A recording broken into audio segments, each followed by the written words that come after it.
The battlefield of Yamama, December of 632. The Musailima's army forced the Muslims to step back and reached the Muslim camp. The Muslim lines completely broke down and they started to flee.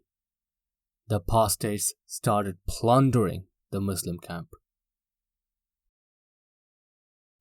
But there was one man in the Muslim army who decided not to retreat and fight to the end. He was none other than the sword of Allah, Khalid Bin Walid. He bolted with his horse in front of the fleeing Muslims and ordered them to turn back and fight in the name of Allah. Seeing Khalid in front of them, the Muslim soldiers snapped out of the panic.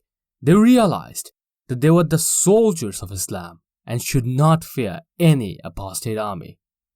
So the Muslim army quickly reorganized and turned back towards Yamama to fight the apostate army. They charged upon the unsuspecting enemy busy with looting the Muslim camp. This sudden reappearance of the Muslims changed the balance in the battlefield. The Muslims were again fighting with full spirit.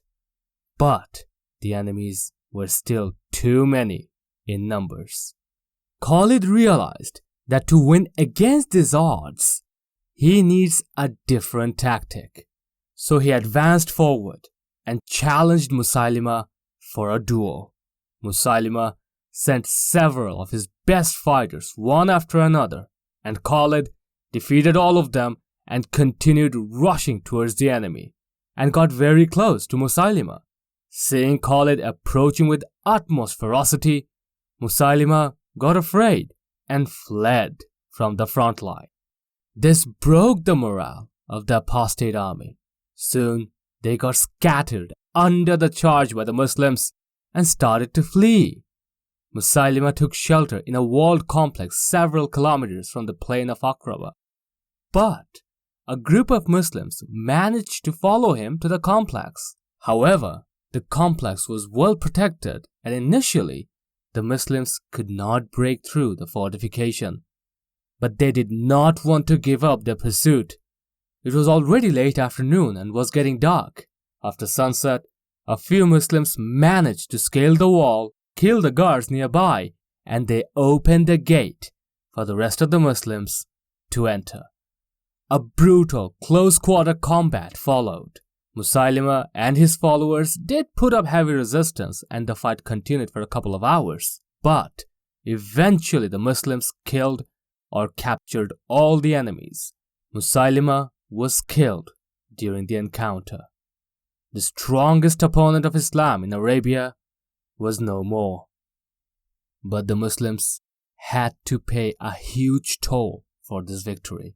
Almost 1,200 Muslim warriors lost their lives, including many prominent companions. However, with the fall of Musailima, the flame of apostasy quickly lost its momentum. The Muslim battalions sent to other regions of Arabia defeated the remaining enemies within a few months after the Battle of Yamama. By February 633, Ridda War was over and the whole Arabian Peninsula was united under the flag of Islam. Abu Bakr radiallahu anhu overcame the biggest challenge as Caliph of the Muslim world. After the Battle of Yamama, Khalid camped in Yamama with his men for a while, waiting for further command from Abu Bakr radiallahu anhu. Eventually, he got his new order. He was to march with the Muslim army northwards into lands of Sassanid Empire of Persia. Khalid only had around 2,000 men with him. This was nothing compared to the mighty Sassanid army. But the Muslims were fearless. They started their mission without any hesitation. Meanwhile, Abu Bakr radiallahu anhu also sent letters to the leaders of different tribes under Islam to send men and resources to help Khalid's mission in Persia. As Khalid moved north from Yamama with his 2,000 men, more and more support reached his army along the way. People were inspired to fight for Islam under the great general Khalid ibn al-Walid. By the time the Muslim army reached the border between Arabia and the Sassanid Empire, the Muslim army was 18,000 strong. From here, Khalid sent a letter to the Sassanid governor of the region. The message was simple: accept Islam and join us peacefully. If you refuse, we will fight you to our last drop of blood. The Sassanid governor Hormuz was not at all happy after receiving such a message. So he prepared his army and came forward to resist the Muslim. And with these events, a new era of Islamic history began. The Muslims started to carry the flag of Islam beyond the border of Arabia. So stay tuned for our upcoming episodes on Muslim-Sassanid conflict.